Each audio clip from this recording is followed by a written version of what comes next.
You see all these differentials in this city, blocks apart, some cases houses apart. Good to see you, Hey, bro. Donkey. Tribes like mine is aggressive. We see a feather, we want to meet those guys. Are they going to pave the roads next week, or what's going on here? No need to do that. You don't want to spoil people. The famous Bourbon Street. He's good. I beaded this over 20 years ago. These are like fraternities? They're Mardi Gras crews. Whoa, died in 1844. Were they all plantation owners, or where did that wealth come Oh, from? that's a good topic. Clearly that house never came back from Katrina. The unofficial tagline of New Orleans is the city that care for God. It just keeps on giving.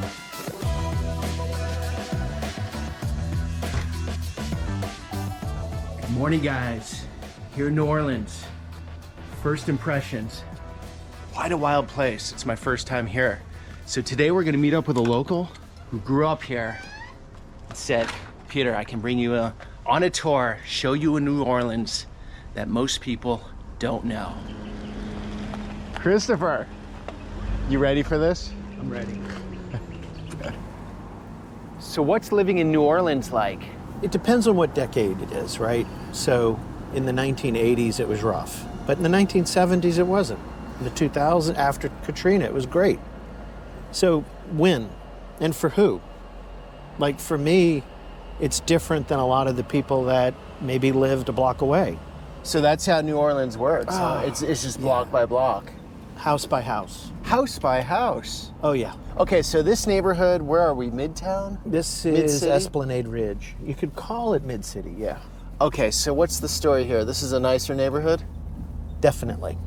Definitely nicer. It's younger. It's 1870s up. Probably was completely filled up. You got to remember, this town is like on an island. Once you run out of room, you're done. There's no more room. Right. You might replace, but a lot of these houses were like for instance, this house. This was a house where somebody made a living off of commerce that took place on this bayou. Oh, yeah. And this bayou connects to the lake. The land kind of settled 6,000 years ago. The best you can tell, Native Americans started to settle here 400 AD. They called it the land of many tongues, which is kind of cool because from the very beginning, all these different people are coming here. And it's to this day, it's the same thing. You've got many different people coming here of all different kinds to trade, to do business. This is one of the old buildings. It's called the Pitot House, an ancient building built in 1761. Rookie question. Do I say New Orleans? New Orleans? Ooh, depends on the zip code. Oh. Oh yeah, so. How about this zip code? Oh, this would be probably. You're gonna get yourself in trouble here. Oh, totally.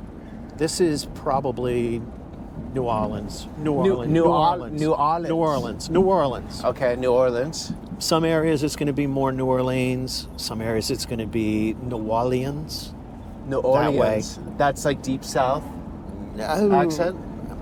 I think it's more of the waspy areas. Okay. Look at that. So many gems here, Christopher. Oh, dude, wait. Are they going to pave the roads next week, or what's going on here? No need to do that. You don't want to spoil people. Oh, wow. What's going on here? That's an old hospital. When Katrina came through, it wiped it out, and whoever owned it decided best leave it up to the drug addicts. Katrina was in 2005, right? Yeah. You can almost break the history down according to where we are. Like, this area was only settled because of pumping stations. No pumping stations, this is 4 foot underwater. So we're below sea level right here. Oh yeah, you're about 4 a feet. good a solid 2 to 3 feet right here. My parents bought this house right here in 1968. Oh, beautiful. Yeah. And this is the neighborhood I grew up in. Do you want to knock on some houses, some people that still live here? You ready to meet people? I'm ready. Let's do it. Hobo Joe used to live here. Hobo Joe? Yeah, he used to shoot off his AK-47s for July 4th and the 1st. He was quite the character. Well, it's landed somewhere. Somewhere. I haven't seen this guy in a long time.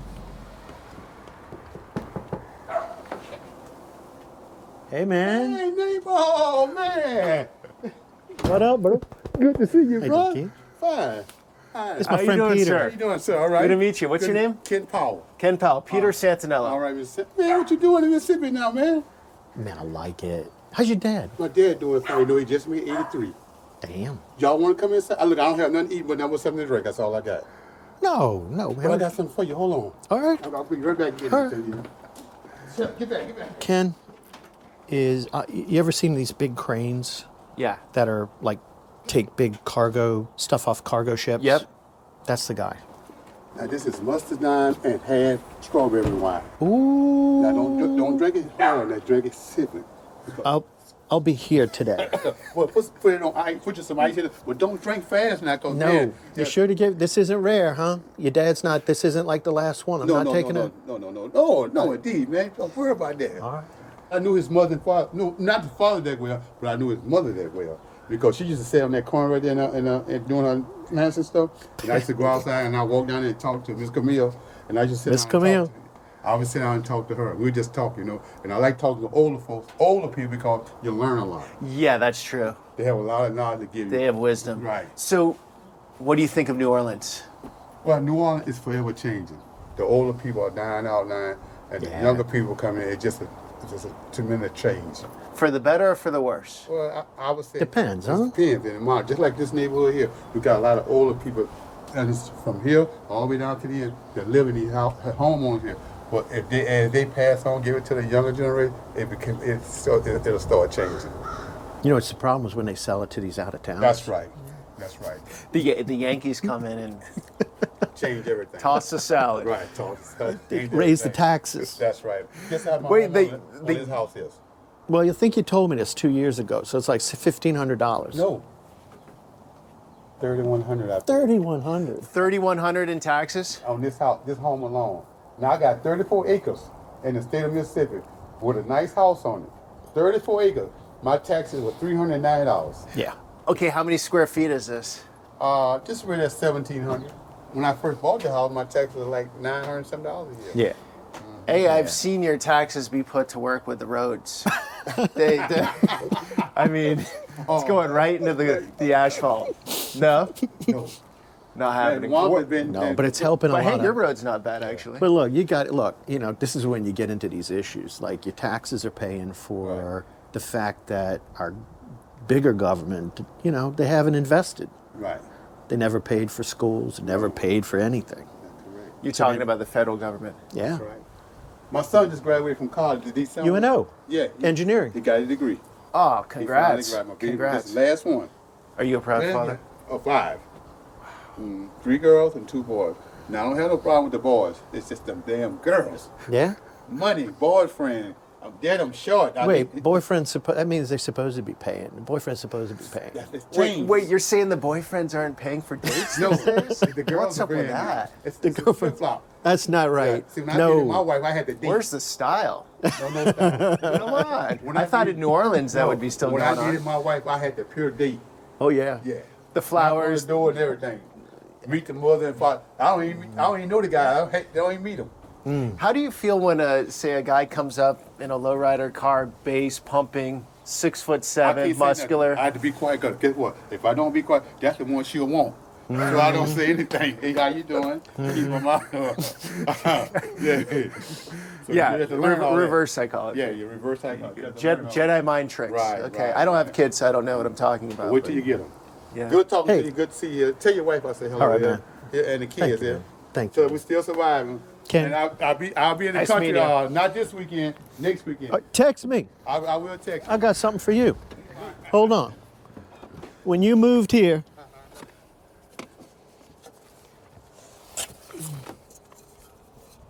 Oh, thank you, man. that's the street that sign was up when you bought the house. This house here. Yeah. Thank you, man. Don't drink and drive. No, not too much. What a great guy. All right, man.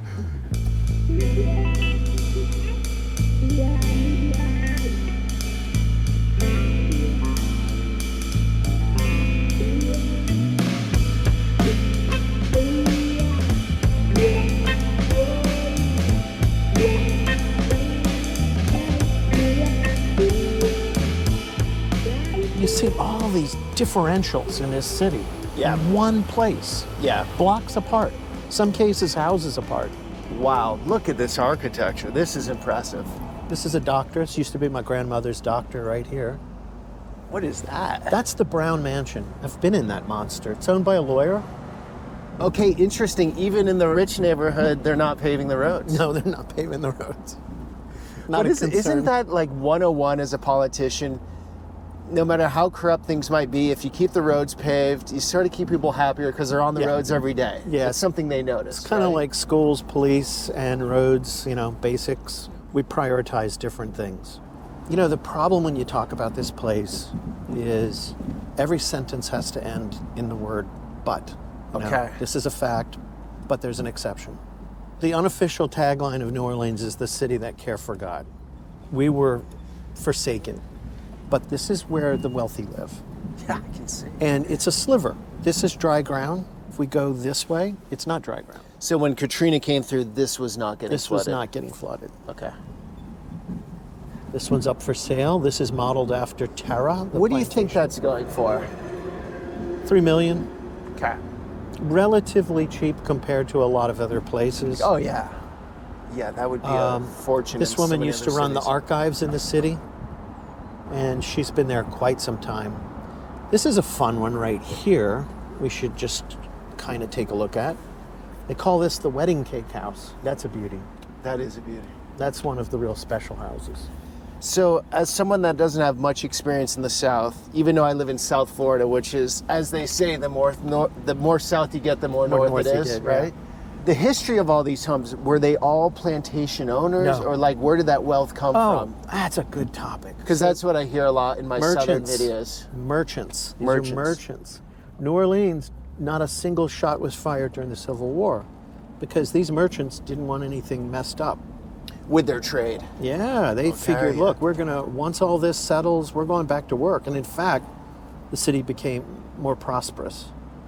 So who worked for the merchants? What demographic? Was it the immigrants? Was it the blacks? It was immigrants. It was all people from Philadelphia and New Jersey. Seriously? Yeah. In fact, there's a section of town we're going to go through where they literally named the streets so that Americans would understand them, like Camp and First Street.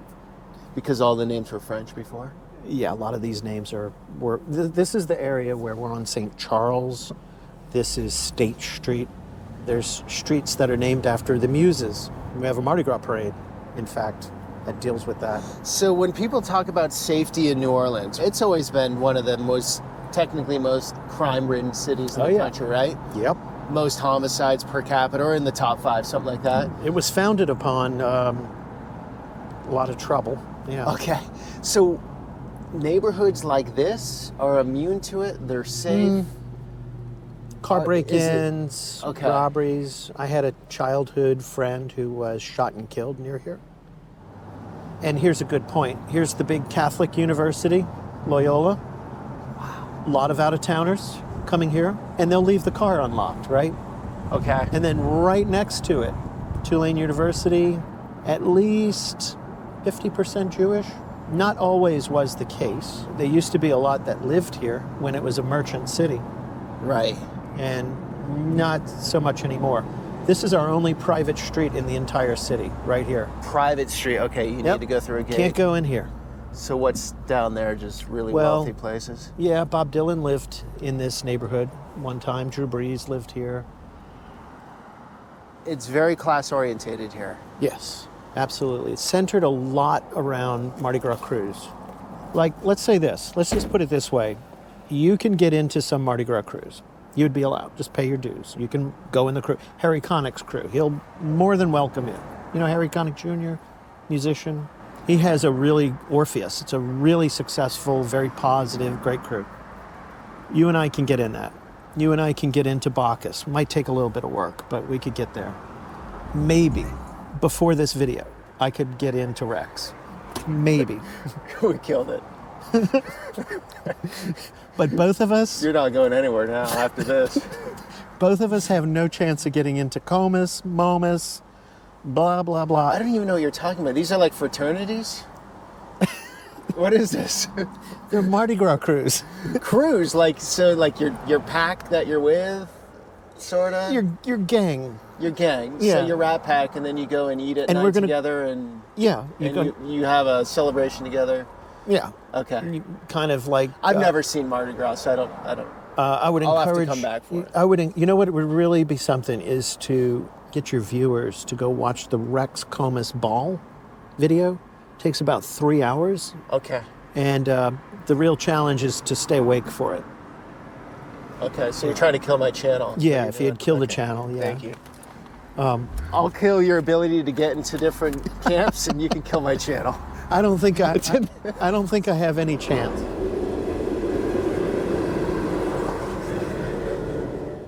That's my grandmother's. She and her husband bought that in 1930. He was an indentured servant to his brother, and they were an arranged marriage. Indentured servant to his brother. How You had to did pay- that work out? You had to pay the shipping. You had to pay for shipping back then. So his brother was the boss. Yeah, Serafino Dominici. Italian heritage. Mhm. Okay. And that house is a bargeboard house built in 1858. Barge board. What do you mean by that? Well, this is a barge. This floated down the river, and then when it was Okay. finished, Yeah. when this house was finished being a barge, they cut it up and they turned it into a house. Okay. Very interesting. Okay, so you've lived here most of your life, and you've moved out recently. Yeah, Where to? Brookhaven, Mississippi. Why? It just got to be, I would say this, the problems went like this, the fun went here. It used to be the problems were here and the fun was here.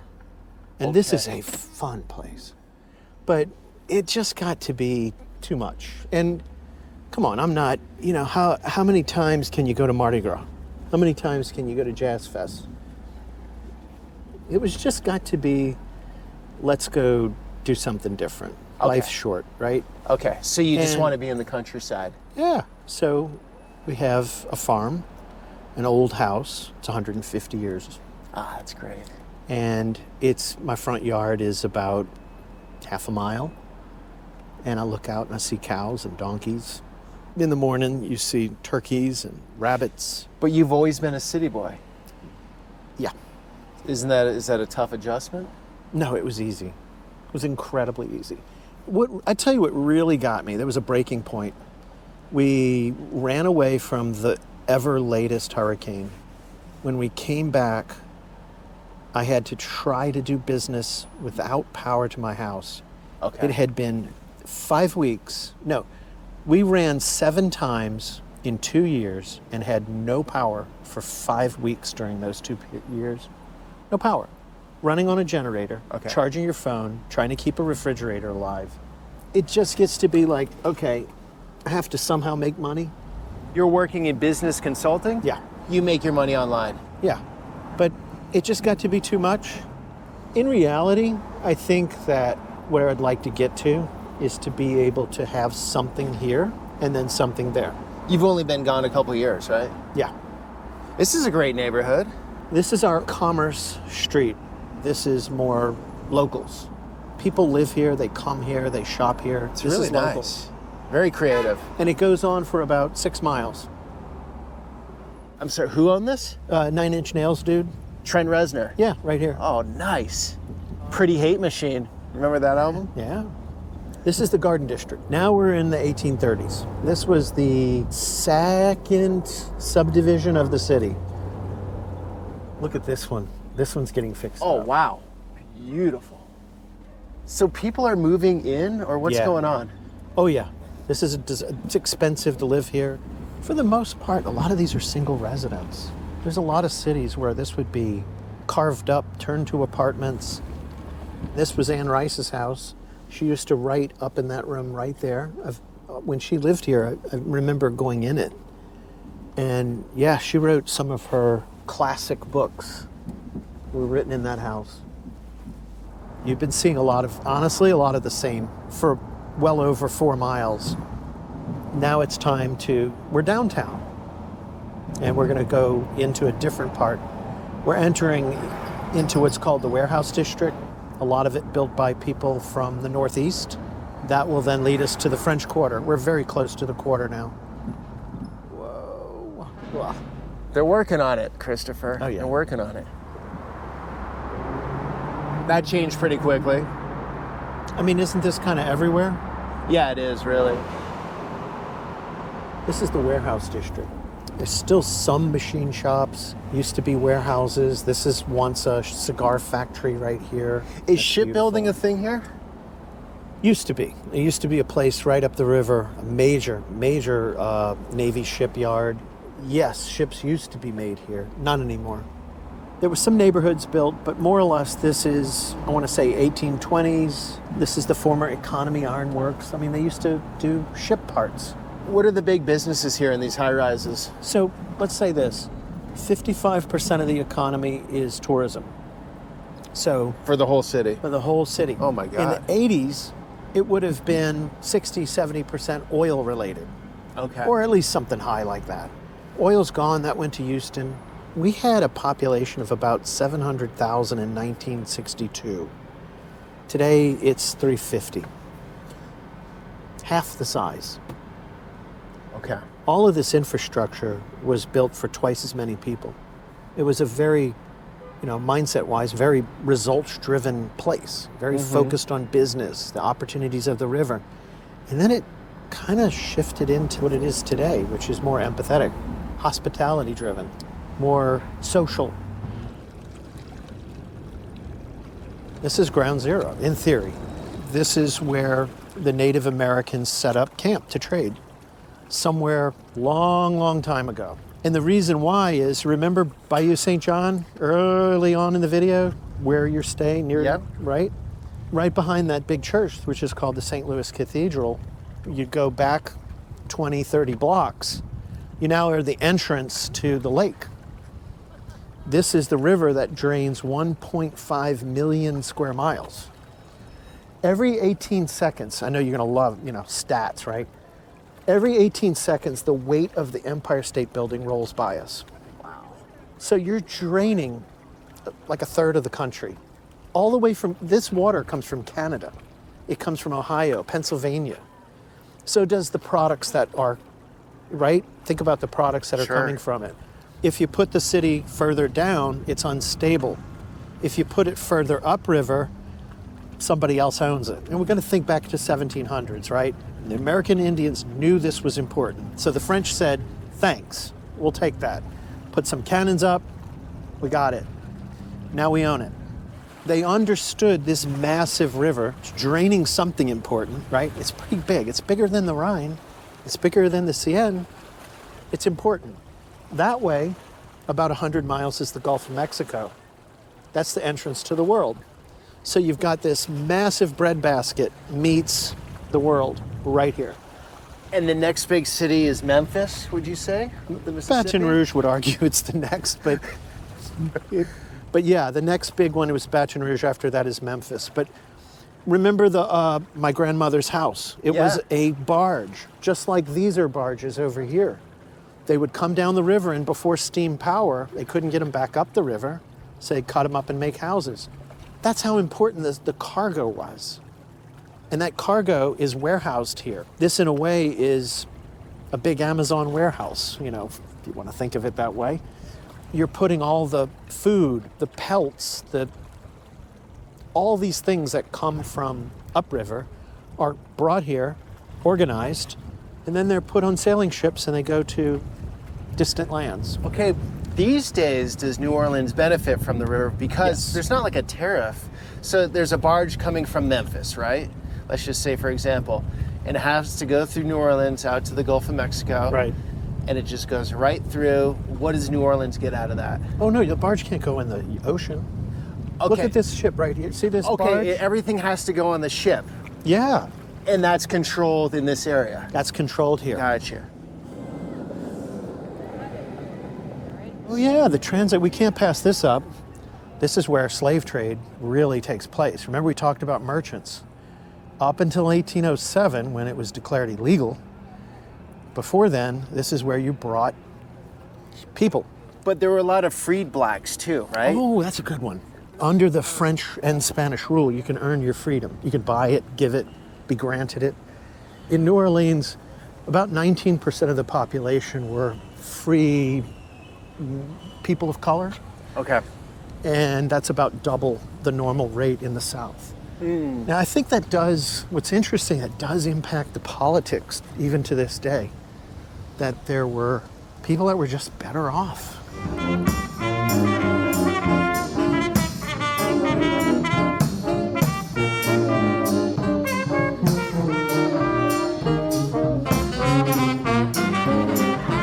This is Pirates Alley.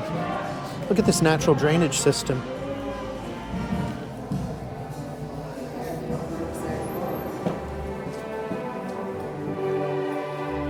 These are all the flags that flew over New Orleans.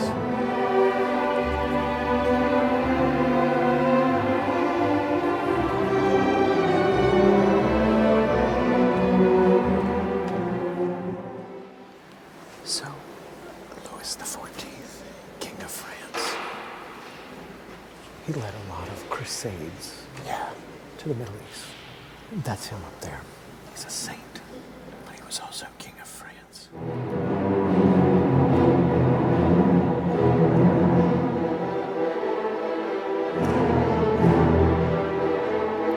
Here is Joan of Arc. She freed France as a 16-year-old woman. She was captured and burned alive. But she's a French hero, French saint.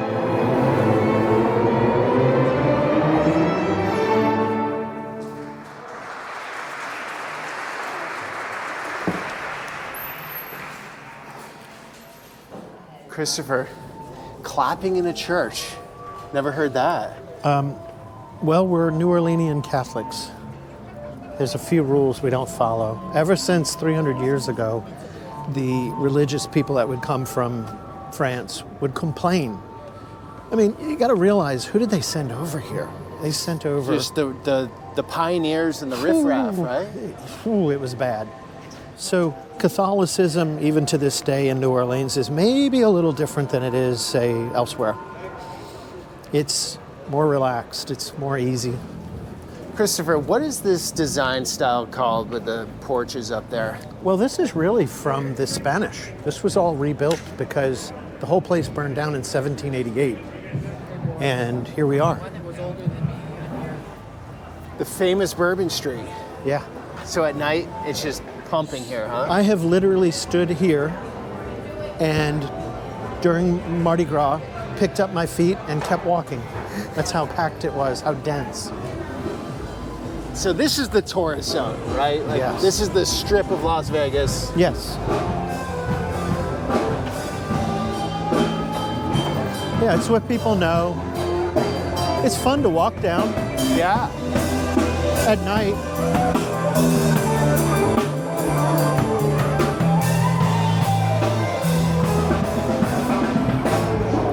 This is owned by a family I grew up with, the Carnot family. And the Carnot family financed Louis Armstrong. Louis Armstrong kept the Star of David charm around his neck all his life. That was his homage to the family, the Karnofsky family, because they got him out of being bad and turned him into, gave him the opportunity, financed him. In the middle of the drinking section. Yeah, that's a ouch. So most tourists are coming in, flying in, staying in a hotel near here, French Quarter, going home, right? Is that the majority of tourists, or? They might take a house tour in the Garden District where Okay. you went, or they're coming for one of our 150 different events. We actually even have more than that now. There's something like over 10 million people come to this city every year. And it's a city of 350,000 people. You know, The greater metro's what, 1.2 million, something yeah, like that? But you're not going there. You're not as going a tourist. Yeah. Every one of these buildings, I keep thinking we're walking right by things that we really should walk in. But you got to draw a line. That's a whole nother video Yeah. for sure. There's so much, like, even just walking down Bourbon, Yeah. it's when you take the turn and you walk down the courtyard. or you walk down something and it's just... This is one of the oldest restaurants in town. Antoine's is quite nice. It has a lot of these rooms that are designed for the Mardi Gras cruise to celebrate in. Okay. And it's another one of those things, like we could do a video of Mardi Gras restaurants. They don't go away, huh? No. They just fall from random trees and balconies. They're trying to do away with them, which is kind of good. Be nice to have better throws than plastic beads from China. Look at this guy. He's been here forever. He's good. Just in freeze mode, huh? Yeah. Hello, sir. Hold on. Take one, leave one. I will. I'll leave a few. Okay. I like that. How long you been doing this? 35 years. 35 years. Oh, yeah. Yeah, Make it look easy. you make it look easy, yeah. So the movie industry is pretty big here, huh? Yeah, it was even bigger at one time when they were giving tax credits. But yeah, you got content here. Yeah. You know.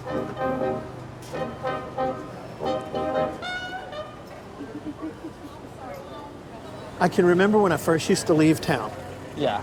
and starting in about 1996, 97, I would go to Austin, San Francisco, New York, Chicago, and people would say, "Where are you from?" "New Orleans." I'd go, "Oh, why?" I remember getting that a lot and being like, damn. But after Katrina, it was the millennials that I remember the first time I was in New Jersey, and this is from New Orleans, and I got, cool, really? And I went, what? Huh. It's never stopped. It changed at that time. 2005, 2006. Okay. Something happened, and Because there's a vibe here, there's fun here. I think it's- generational. I think it was generational.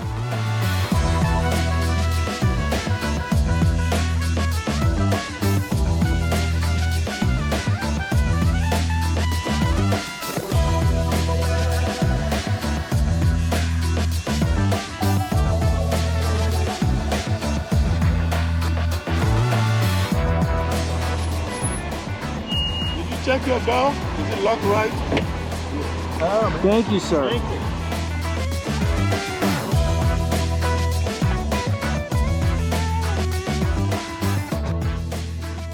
Oh, we're at that point. Yeah. You know I went through that. I know. I went with it You know. through you. You know, we went by your dad, your mom together, bro. Come on, bro. I know, bro. I know. Dwight, how do you guys know each other? I met Boss from another guy Christopher. who I know. Boss seen me next door and asked me, he said, well, you cleaning up over there. He said, well, when you finish, you want to do a job for me. I said, hell yeah. I left him and stood with him the whole time. 20 Yeah, years. 20 years, bro. Christopher's boss? Yeah. What'd you hire him for?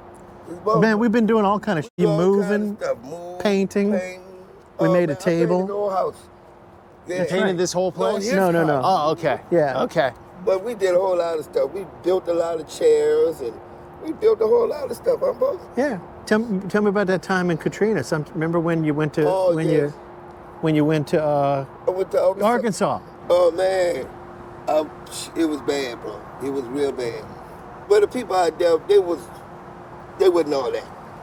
You know, they wasn't nobody try to help nobody. You know. But anyway, if it wasn't for this man here, I wouldn't have got back home. Oh, okay. I couldn't find a job out there In Arkansas. in Arkansas. Right after Katrina. Right after Katrina, in thi- Little Rock. Did this flood out here? No. No, none of this flooded. None of Just this the flooded. wind and trees blowing down and all that. Okay. Does Katrina still weigh on people here, or is it like Yeah. distant memory? You don't think about it anymore. It's like so long ago. Well, it's been long. You think about it all the time because, you know, you miss your friends, your people that, you know, you Some people that died. was here. A lot of people died. Just a lot of people left town, huh? Right, but a lot of people stood and a lot of them just not here in their mind no more. Yeah. You know, and it's real bad, bro. They went to Houston, Dallas. Yeah, that's right. All my people most of them went to Texas, and right now I barely see them. Ninth Ward still, you can see the after effects of the Oh, hurricane? yeah, man, that's really bad out there. Well, in most parts. Now, they fix Some of it the fixed up, parts huh? Yeah, what that guy name is, bro? Brad Pitt? Brad Pitt, he fixed up most of the houses out there. He fixed up quite few of them. Really? Brad Yeah. Pitt did? Brad Pitt, yeah, he put up a lot of money and built houses out there for the people. Most of it is still not too tight out there. But a lot of people, just like the East, that's not too whacked out. That's all messed up. You know, it is. East side? Yeah. Out east, New Orleans east. New Orleans East. What's out there? Well, ain't nothing too much out there now. You know, they have low-income people living in houses. But now they can't. Now they fixing different houses up and they can't afford them now. So it's, Real estate's going up? yeah, Oh, okay. Buying up the houses, yeah. kicking out grandma. Kicking out grandma. Kicking out grandma. Yeah. Where's grandma go? With West the Bank, kids, out with east, the children somewhere. she got to go somewhere. Yeah. Mississippi with Christopher? No. Yeah. Somebody got to take care of them. Somebody got to. I never forget about. They didn't have no gas one time, and it was a storm. Remember you told me to go in there in the yard, but the lady across the street you said told me that had. Yeah. But they had one left. You say go in there and see take if it. you still got it and take it. And that gas lasted me for a whole week. No gas stations, nothing wasn't filled up or nothing, bro. It was tragic. I had some Katrina time, there's no gas around. No No, gas. this was a different hurricane. This was that was Isaac. Band practice starting. School. I ain't been doing shit. Been getting ran over my mama. From Caledonia, Ireland. Whoa, died in 1844. So it's just because of the flooding, they have to keep everything above ground. Nothing can go below, right? The Even water though- table's so high that if you put a coffin, right, that's reasonably sealed up, it's going to pop up. You can't weigh it down enough. You can use the real estate a lot more efficient. I hate to say it, how gory do you want to get? The bodies are going to deteriorate real fast. And then what they do is they push you into the crypt. When after a year, you can have a new body placed. Push into the what? Crypt. You can push them down. You can push them. You're because of the humidity and temperature, the coffin wood's just going to deteriorate. So is the body, sort of, within a year. You open it up, you have a new body a year later. So you take the old one and you take a rake and you push it down, and there's a hole in the back. And you In go, the back of these. yeah, and there's going to be a bottom. There'll be an opening in the bottom, and you push the bones to the bottom. So now you can put a new coffin in. So there are multiple people that are in each one of these well, gravestones. we passed one. Well, you could see right here, you got two. That's nothing. You got some of these that'll have dozens. So it stays within the family? The rules are that you have to be the owner. The owners can decide who can go in. Oh, okay. The owners can say no. The owners can say yes. But if you're blood relative, you're guaranteed yes. Okay. So you can't come into my family tomb. But if I said yeah, Maybe. Will you let me one day, Christopher? I mean, I got some time, but yeah. you know, maybe. So yeah, it's. I think it's just land is hard to get right in this city. There's not a lot of land. It flood. You got to remember, up to 1915, the flooded areas flood. The pumps, there's no pumps. If it floods, it floods. So real estate's a premium. This is not productive real estate. But given that it's a very Catholic city, you have the need to, just like they have in Southern Europe or France, many places where they're going to respect the dead and they're going to put you in a nice spot.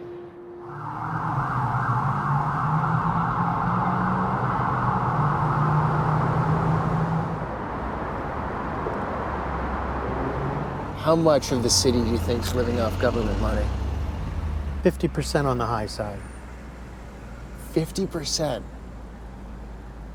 Well, okay, so let's think about it this way. how much did the government, my tagline for New Orleans is, you bought it in 1803 and realized you owned it in 2005. You underinvested everywhere you could. Whoops, can't park there. You did not pay your bill for over 200 years. There's certain states that are getting more money from the federal government than others. Like New York probably pays a lot more to the federal government than it gets. There's a lot of poor people here. It's a service-based economy, so nobody's really getting ahead, making minimum wage or slightly ahead of minimum wage. So you're making ends meet. You're kind of working in the tourism industry. It's an up and down industry. Yep. You're not getting ahead. There's zip codes here where the average wage is going to be $20,000. Yeah. And So- you're paying, and you're going- spending every cent. And you're going to get government assistance, and you should. And when you look at how much the country invested in education here prior to Katrina, it was low. Very low, shockingly low. Where it comes from, it's a trading economy.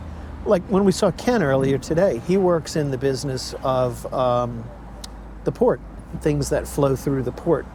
We saw the guy in the French Quarter, that stays still for so long. He obviously living off of tourism. And the person we're going to meet, Mardi Gras, mixture of tourism. Would this be considered a middle-class neighborhood No, here? this is poor. But some old big homes. Old big homes. Well, okay, I see that place is all boarded up. That's definitely not. I mean, they're nice homes. They were in the day. Yeah. Not anymore. Now, you are starting to see changes. Like, here comes a house. Okay, you're holding out a Jazz Fest flag. Okay, you moved here from somewhere. You got a Jazz Fest flag. You came from out of town. You got a good house price. Grandma got kicked out. You're doing okay. That's a pump station right there. It's pumping water. Yeah, out. So they're going full time. No, in dry spells. Here's a house that's got, some hurricane knocked the roof off and nobody's put the roof back on. But people are living there. So a lot of people don't have insurance on their homes, right? If they're owned outright. If they're owned outright, you might not. Yeah, there's a good chance you don't. Can't afford it. Too expensive. Home insurance is spendy here, huh? Oh my gosh, yeah, it's ridiculously expensive. Like how much on a, let's say, $300,000 house? Oh man, I don't know, at 4,000 or 5,000 a year, Okay. more.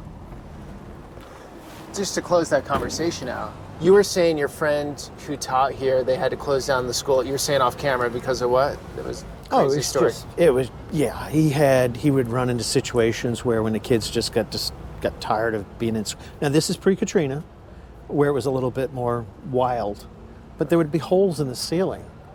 So you want to go home, you want to get out of school, like just go pee through the hole. Why go to the bathroom? And they'd shut down the school. You shut down the school. You got pee raining down through the holes in the ceiling. Also, too, why show up? So that's not, okay, whose fault? And then, if you somehow break out of it, where's work? Where are we working? Where is Peter going to get a job in eyesight? Look, I was in Jackson, Mississippi. Oh, yeah, true. And I said, Yeah. if the person has the education and the skills and the work ethic, even if they're living You're in the fine. worst part of town, they can take a bus and go 5 miles. They're fine. They're fine. But if they don't have those things, which a lot don't, then you're screwed, Yeah. right? And it just keeps repeating. And it just keeps, it's on repeat. And do they want it? No. Does anybody here want that? And at a federal level, I feel like it's not a problem that's being addressed at all or talked about. No. It's like, let's let it be. Let those cycles continue. I think, I'm not an expert on this, but I know Louisiana gets a certain royalty. No, we don't get royalties for all the oil that's pumped out of our waters. Okay. That would fund fixing a lot of these problems. But then again, what I've realized in this video making, it's not just money. Yeah. So it has to be like, It's how got to do be you? a bigger. It's a bigger yeah. than that. You have to create an industry around it at this point. Yeah. But a lot of people just need, I think we're all lacking everyone is just leadership. We don't have much leadership going on Right. right now. Right. And there are a lot of kids that And if you're need not that living in leadership. this, Yeah. how much do you care?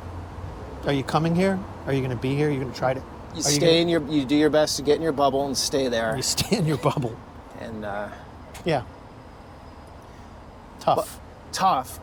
But to be devil's advocate on that, you're raising a family, you're working your butt off to pay all the bills, your mortgage, the schools, whatever. Like, you're not going to be coming over here trying to help anyone. You're just trying to survive You're yourself. trying to survive. Even if your income is upper Yeah. middle class. Oh yeah. Yeah, you're just trying to make it. Yeah. That's a lot of us. All right. Let's do this. What, brother Chris? Look at this place. All right, man. Good to see you, man. Good to see you. It's been a minute. That's my How you friend doing, Peter. sir? Peter, All right, brother. nice to meet you. There he is. I'm the big chief of the beautiful Creole Apache Mardi Gras Indian. As a Mardi Gras Indian, we became what we became because we wanted to participate in Mardi Gras. During those days, we wasn't allowed to do much. Anything we did had to do it secretly, had to sneak and do it. Mardi Gras existed in Alabama first, and then it came to New Orleans. And when it came to New Orleans, we just wanted to participate. And since they didn't allow it to, didn't want us to, a group of guys said, we're going to create our own Mardi Gras. Okay. But upon creating our own Mardi Gras, we're going to use the regalia of another group of people who were oppressed by the white man, which was the Native Americans. Yeah. So what we did, we made suits and sewed. We did hand sewing, beading. As you can see, that's a new style something. I'm putting stones on. This stuff is done by hand. It takes time. Those are seed beads. It takes time to bead things like that. Big Chief, who's doing this? Well, community, family, friends, you know, whoever's willing to help you put together your suit to keep preserving the culture, because it was the culture, it was driven from being oppressed. And so we keep it and continue to go to let people know that we had to fight to become a part of just like society around the world. And here in New Orleans, we had to fight to become a part of Mardi Gras. Mm-hmm. Yeah, so we just continue to go, man. And even this shirt, it commemorates me masking for 30 years without missing a year. I haven't missed a year since I started masking. This culture saved my life. It took me off the streets. I was a bad guy at a young age, and a guy said, man, let me show you how to sew. And guess what? I haven't been in any trouble ever since. Oh, This was 3 years ago. Beautiful. Yes. Notice the like everything is done by hand, no sewing machine. Yep. Even the ruffles are made by hand, no sewing machine. Everything is stone for stone, bead for bead. That's exactly This how. is your store. Yes, it is. I'm the big chief of the beautiful Creole Apache. This is a dream I had. 10 years ago, like when I started moving around, Yep. I saw that everybody else was making money off the Mardi Gras Indians and not compensating us like they should have. So what I decided to do, hey John, how you doing, John? Yes, it is. So what I decided to do to make money off myself. So Creole Apache, Yeah. is that connected to like Mescalero Apache, other Apaches, or? This was a name that I came up with because I love the Apache war spirits. They're the warriors. I love the warriors. Yeah. So what happened was, I did my research before I claimed the Yep. name. Apaches normally from out west. Yep. But bands of them traveled to Louisiana. Yep. So that's why I felt it okay to use Apache. You see what I'm saying? Yeah. Because remember, we are Mardi Gras Indians. We're not trying to be Native American, even though we have it in our blood. We're not trying to be this and that, but you can be a Mardi Gras Indian, you can create a name. This is great artwork.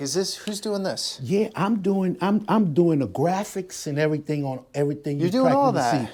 I do the graphics on everything. I press my own T-shirts and Yeah, everything. but the design and everything. Yeah, I do everything. I'm self-made. I do everything on my own, basically. But the thing is, in the earlier days, let's just say when the Europeans first came to America, honestly, they saw a group of people. They called them Indians and named them, or the Indians told, no matter how it was. But the history books say that their color was lighter skin when their color was this skin. Mm-hmm. But that's history. I don't dwell too much on that. I moved forward in life. But actually, we were being able to, when we ran away from the let's just say like the transporters of us, when some of us ran away and we were coveted by the Indians or Native Americans. They showed us the ways of the land, and they gave us an opportunity to learn to be able to hide from them. Did you learn from the Chitimacha? Well, there were many different names. Okay. There were many different names, which there are. There's some names not even in the history books. But the key is to know that there was a relationship from slaves and the Native Americans who were here, no matter what color they were, that displayed, we're going to help you. We're going to show you the way of the land. We're going to let's keep you to be free, so on and so forth. And that was most important. So from that era, came to this area. That's why when it came to Mardi Gras Indians, we decided to use the regalia of the Native Americans because they helped us when we first came to the land. Okay, sort of paying We respect say to them. homage. That's right. Homage, yeah. Great. There you go, my man. Watch this here, young man. I'm just gonna watch this here. We'll take a tambourine and we'll sing everybody. Early. Mardi Gras morning, give no warning, make no humbug, make no howl. Lord have mercy, we gon' have our fun, Nobody kneel, say nobody run. Creole Apache, say that's my gang. Say the Big Chief beautiful. Say that's my name, jumping in island. We'll basically pick up a tambourine, a bottle, a can, or anything, and just beat on it, make some noise, and sing some songs. And think about how that comes from Congo Square. That's right, exactly. Before Mardi Gras even came to New Orleans, black Indians were already just masking up, meeting up in Congo Square. On a Sunday they did that. But when Mardi Gras came, they wanted to be more involved, and that's when we got a little bit more elaborate with the bigger plumes and the shiny stuff and more hand sewing. We got more out developed, but they started singing. And even today on a Sunday, you can go to Congo Square and catch a drum circle, they call it. Okay. Not many Indians, but guys who play the djembes and things like that, just beat on the drums and shake tambourine, just have a little fun. Yeah. Because that's definitely what we are. We are definitely a entertaining community, culture, and whatever you think of, you sing about. Okay. Christopher, you're saying there are 100 native tribes here doing this? How many Mardi Gras tribes? It's about from 30 to 40, honestly. Hey, that's it? Yeah, but remember, every Mardi Gras, all of them don't mask for various reasons. Some of them don't mask. But I make it my business to mask in order to preserve the culture. Just to understand, all these tribes, these 30 to 40 native tribes, they're not native blood, but they're paying homage to the natives, right? But I'm going to say this here. History won't tell us this, but I'm going to just tell you, all of us have native in our blood because a lot of us wasn't born in Africa. Yeah. We were born here here. You know what I'm saying? Yep. But beyond that fact is you don't really have to be native in your blood in order to keep the Mardi Gras Indian tradition going. Explain Spy Boy. What's Spy Boy? Spy Boy is a certain position, in every tribe. In every tribe, there's a Spy Boy, there's a Flag Boy, there's a Gang Flag, a Wild Man, Big Queen, Chief Scout, Lil Chief. There's different positions, but the Spy Boy, like he said, explained, once we start walking the streets and hit the street, the Spy Boy is the first Indian out of our tribe that anyone sees. And he also spies. He lets us know if he see another tribe. Because some tribes, like mine, is aggressive. And when I say aggressive, we see a feather, we want to meet those guys. See, it's all about a competition, but You want to meet every feather you see. So when we meet another tribe, spy boy gonna meet the spy boy, flag boy gonna meet their flag boy, big chief gonna meet their big chief, so on and so forth when it comes to position. Because what we do, we challenge nowadays, who could dress the best? Who's the prettiest? Who could sing the best? Who could dance the best? Who can jump the best? You know what I'm saying? That's what they do. We challenge in those areas. You know what I'm saying? It's the funny thing. It's competitive. Yes, it is. Yes, it is. But the key is to be able to share the culture with people around the world and the youths as well, here and locally and around the world. Okay. When you come to New Orleans, you come see Big Chief Beautiful. You know what I'm saying? Yeah. You'll be purchasing a feather, if it's nothing but a feather from the chief himself, you know? But there's something I want you to see. I want to give you a sight on something. You too, Chris, because you ain't seen this yet. Come, excuse the place, because I'm all over the place. I'm always creating. I beat this over 20 years ago. This is the true story right here. Look at that story. Wow. What? Remember what I said? That red, the red. That's not glue. No. Oh, this is beaded. Yes, indeed. See what that story says. What is he doing? What he doing? He's doing what? Freeing or what? He's freeing the slave. That's right. Breaking the chain. That's the story. That's our true story. In correlation, the reason why we use the Indian regalia, showing homage and giving thanks to them, no matter what color they were. You know what I'm saying? No matter what color history tells us they are, we paying, showing homage, thanking them, and we're continuing it. When you come back to New Orleans, Peter, we're gonna hook up, we're gonna sing some Indian songs. One thing about it, you're gonna have a lot of fun and get deeply enriched in the Mardi Gras Indian culture. It's a pleasure all the time. Pleasure. You take care, Walt. I'll see you soon. Right, my man. Here it is. 3400 South Claiborne Avenue in Uptown New Orleans, next to the Chicken and Watermelon. I'd love to see that shop in the quarter. Oh, it would blow up, Yeah. right? Yeah, especially if he put on things. If all the tourists are going by that, and him, he's so charismatic, you know? Tourists aren't coming here. Right. But he's getting started, which is great.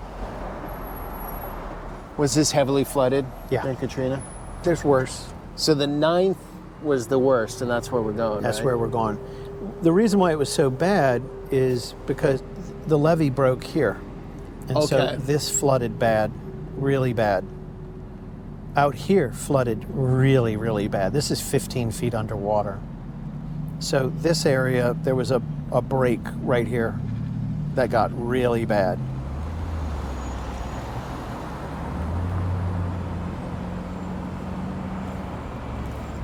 Clearly that house never came back from Katrina.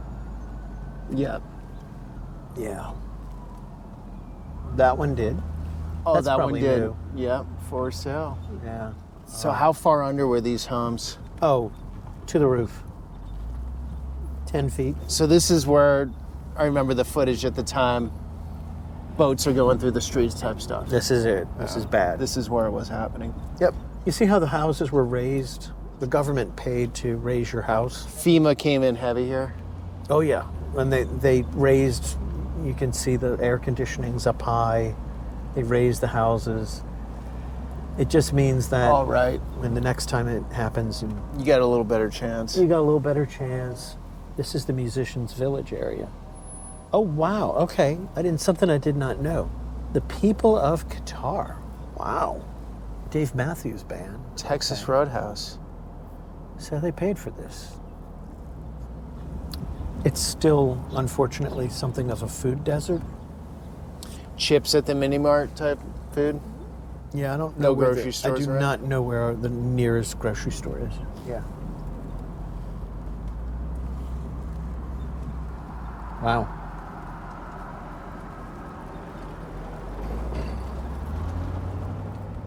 Some homes, bars in the windows, others not. Yeah, high crime. But not all of them.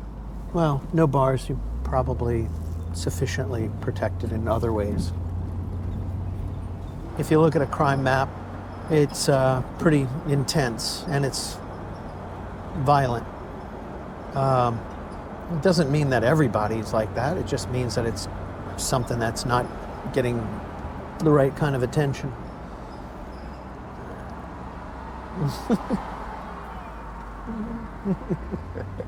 That was good. This is the levees that broke. When you look, Oh, right over here. yeah, this is the stuff that broke. It was just gushing, rushing through Oh, here, yeah. huh? Because this water is connected to the lake. This is 15 feet. This is bad. 15 feet. This is people dying in their attics, can't afford to leave, can't afford to go get a hotel room in Memphis. You know, they're sticking it out. The levees break. The water comes rushing in violently. In fact, I had a distant relative that died like that, who was in a bed, disabled. He and the mom died in their house. These are the houses that Brad Pitt paid for. The guy had a good heart. I think there's real controversial topic. This is not an ecosystem. There's no groceries. There's not a lot of opportunity here. But culturally, people wanted to be back. Okay. And this was their land.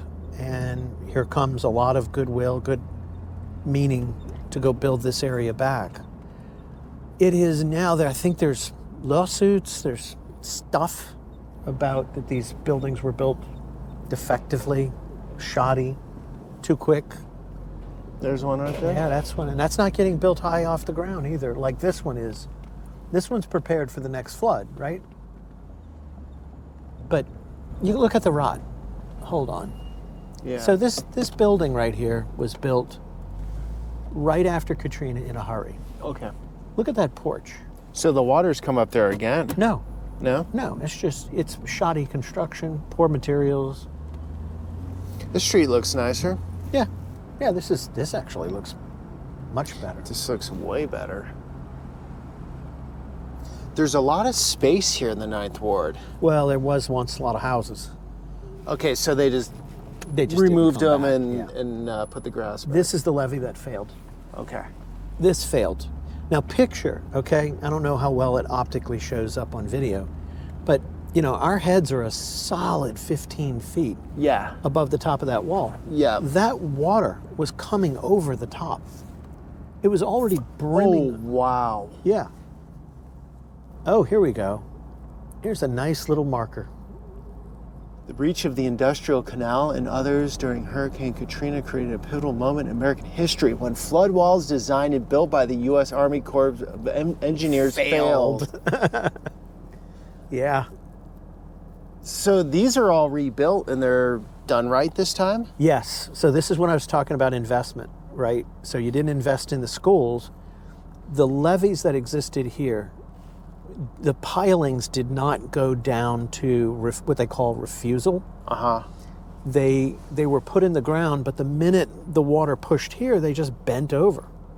Today, this, in theory, this piling goes down to a soil where it's not, even though you might bring the water to the top, it's not going to just bend over. Okay. The old ones were kind of levees in optical levees. Okay. As soon as you put them under pressure, they failed. And that's what happened here. And boy, that particular sign really does lay the blame, right? You know, the U.S. Army Corps of Engineers failed. And they've done Wow. some amazing engineering in this country. Yes, they have. Like the Just not here. The intercoastal Oh, in yeah. Florida. Hoover Dam, right? Right. Can you count that as theirs? I don't know. I don't know. Issue new guidelines in levee building, improve safety for residents all across the country. So over 1,000 people died. A lot of them died here because this happened so abruptly, so fast that you didn't see it coming. And there was the poverty here. Oh, look at the mildew on that one. Yeah. Yeah, there's something really bad. Like, that's not good. Yeah, you don't want to breed that. Nope. And it's going to be inside the walls. I can see rot. You know, hopefully that person didn't pay for that building. They got it for free. Your mosquitoes are like birds here. Yeah, right. Look at that one.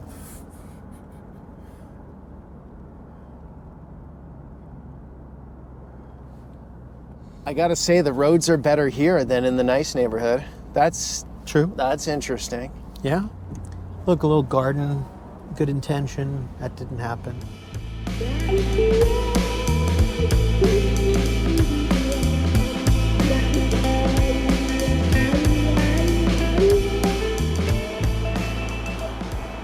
The guy that wrote the book, Midnight in the Garden of Good and Evil, he said there were 12 characters in, was it Charleston?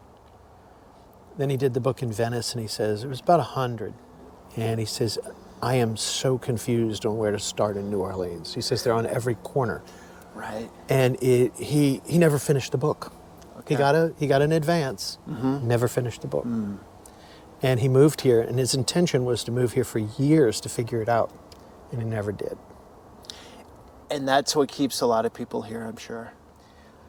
Definitely. It keeps about 300,000 here for sure, but it keeps 10 million people coming every year because they're going, I want to sample a Mardi Gras Indian. I want to sample Mardi Gras. I want to sample Jazz Fest. And when they come in for Jazz Fest, which takes place right over that fence line, they come in and sample something.